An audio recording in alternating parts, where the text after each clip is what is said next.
Actually, what I do is not illegal. S.Paulo blueberry, hybrid weed for now. But what I do is also not illegal. So actually what they do here is they tolerate me. That's the right word.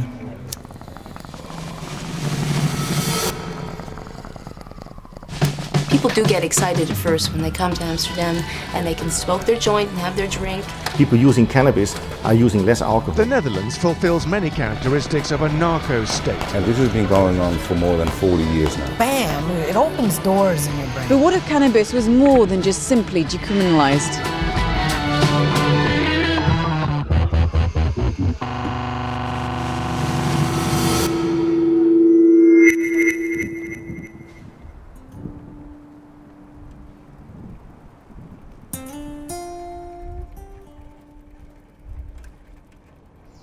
As drogas ilegais chegaram a pouco anos 60. A partir deste momento é possível de ver várias políticas e vários caminhos. Holanda, os Países Baixos, foram uma exceção por muito tempo, porque um político de saúde, o mais conhecido foi os coffee shops, que o consumidor de maconha ou de haxixe pode comprar isso numa loja. Isso existe desde os anos 70. I used to own an apartment when I was about 20 or something. And all my friends came over every day and they always drink my beer and they drink my wine and my tea and my weed they smoke. So at a certain point I thought I start my own place. I'm going to start a coffee shop in Amsterdam. And that's just what I did, because you could open one in these days. A partir dos anos 90, pode ver uma mudança em direção de políticas menos repressivas e políticas de saúde. Em muitos países europeus começaram a decriminalizar o uso ou possessão de cannabis, haxixe, maconha. Yeah, it's a very weird situation because I'm allowed to sell it, but actually in Holland you're not allowed to grow the weed. So you have to buy the weed. Então esse é um problema. A economia legal tem um contrato, pode ir na polícia ou ter um advogado e resolver. Mas na economia ilegal, precisa resolver os problemas de maneira ilegal, então é muitas vezes violência. What I normally do is I actually know only a handful of people where I'm willing to buy weed from, because first I should know you and know you're trustworthy. So you can rip me or whatever. I cannot even go to police and say, yeah, nice looking lady, she ripped me. Because what I do is illegal. It's not allowed to buy the weed also. So it's weird, that's why it's a gray area and it's not legal, because when it was legal, then we could grow, we could transport and make our own hashish. E geralmente tem indicações do Ministério Público, do Ministério da Justiça para a possessão de uns gramas, ou às vezes 10 gramas, ou depende do país, é uma pequena quantidade, que a pessoa não é vendedor, mas para uso pessoal. A polícia e a justiça não vão começar um processo. Fica proibido, mas não tem mais prioridade. So that part is not arranged basically, and the government is just looking away. You have to be 18 plus, of course, before you enter a coffee shop. You can only buy maximum 5 grams per person. If you're with a group of 10 people, you can buy 50 grams. But then everybody has to carry only 5 grams maximum. You can bring alcohol into a coffee shop or other drugs. A coffee shop can only have a total cannabis stock of 500 grams. That means from all the varieties you can just have a little bit. Hundreds of people every day. It means that you have to buy bring it more than once a day? Yeah, twice or so, yeah. Which is very unhandy. They also might have said, okay, a kilo, you can have a kilo, that would be enough. But it's a bit of a strange law, because imagine with alcohol that you go to a place and they sell wine, and then you say, oh, I want a box of white wine and a box of red wine, and then the guy tells you, yeah, you can only buy 1 bottle of this and 1 bottle of that. I mean, is it legal? Is it illegal, you see? So the good coffee shops have to be very creative to serve their customers the varieties they want to. The tax people come over every year and they do an inspection. And then they're going to count everything here, if you don't have too much in stock, and if your cash is fitting with your results. the revenue, and the police looks around if there is not more weed or whatever kinds of drugs. And then when everything is fine, they go, and you see them a year later.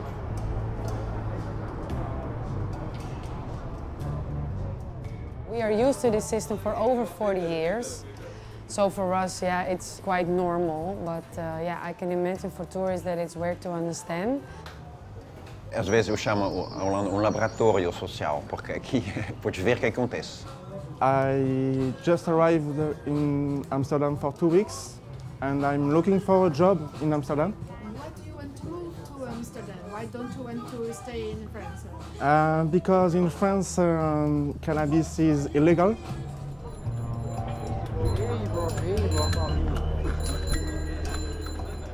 Eu acho que os políticos não se realizam o suficiente, que se este mercado fica ilegal, as pessoas que profitam mais são os criminosos. Então acho que os políticos não se realizam, eles acham que a gente quer proteger a sociedade, a gente quer proteger os jovens. Eles falam isso.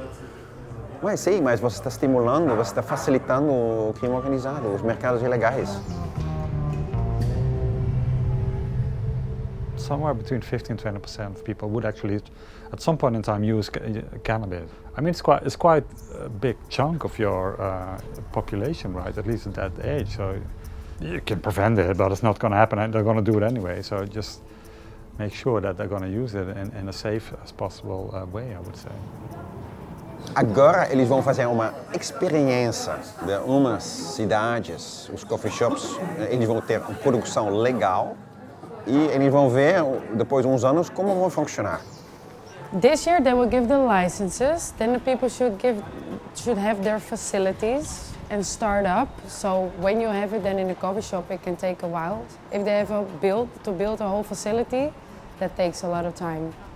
And I think not all the people are now already building in hope they get the license because that can cost a lot of money. I'm a bit skeptical actually because it's pretty difficult. There is a market right now, you know, and I buy in that market. But now they actually going to bring in new people and they're going to grow the weed. But is the weed good? Is the weed expensive? You have to check on the weed and do laboratory tests and you have to pay tax, I guess. But actually the coffee shops within those cities, they are actually forced to buy the weed which is produced within that city. So if that's good for them, I don't know. We already have a medicinal cannabis market and an official producer. So these companies that are now contracted by the government to participate in the small experiment, they are focusing on the recreational market only. So that's already somewhat strange in a way, right? Because it's the same. It's the same. Sure, same plant. Same plant, same drug. You know. No coffee shops involved. Just business people that have a good plan. Otherwise, coffee shops could grow their own. Everybody wants that, of course.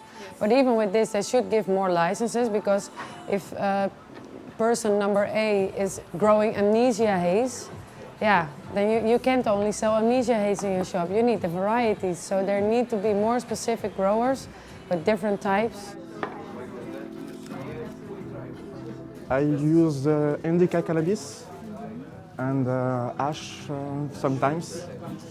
I'm looking for the coffee shop who propose the Cali strain. Cali strain is so famous because it's a very taste and the effects are very, very good.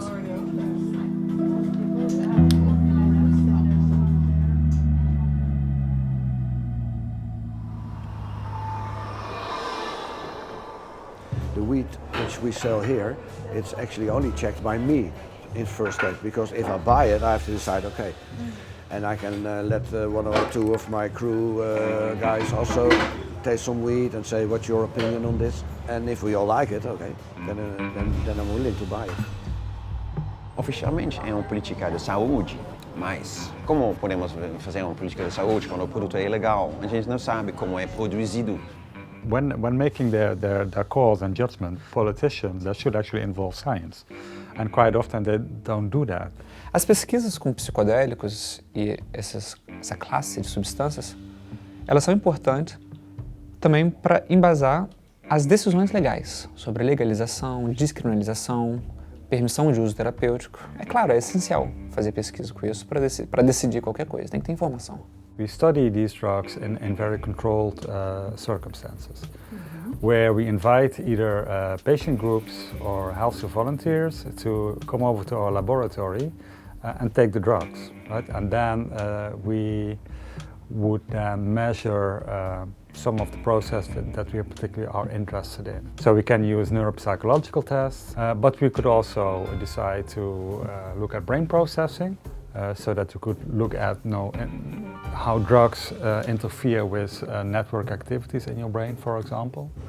I mean, America and Canada, they're doing pretty well actually. It's better to legalize things, then you can tax it, you can check it. And also, now it's legal, so you can study the plant.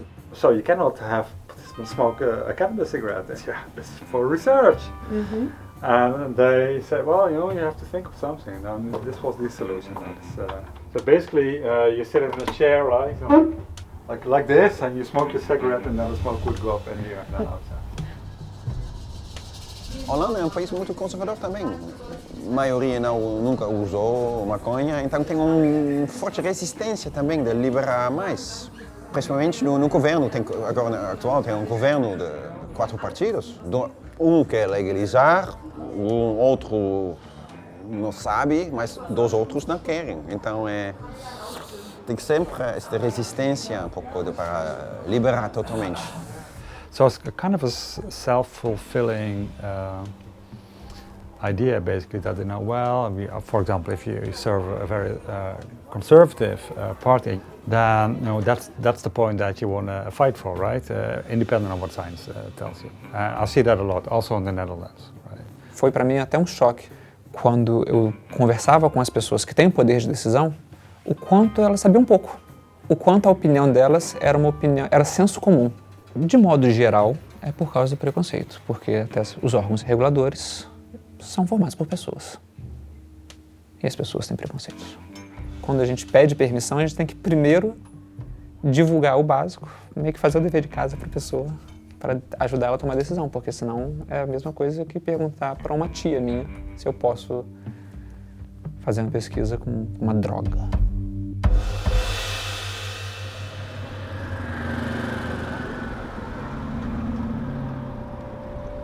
Until the government doesn't change anything about the legislation, then we can't officially say nothing about that.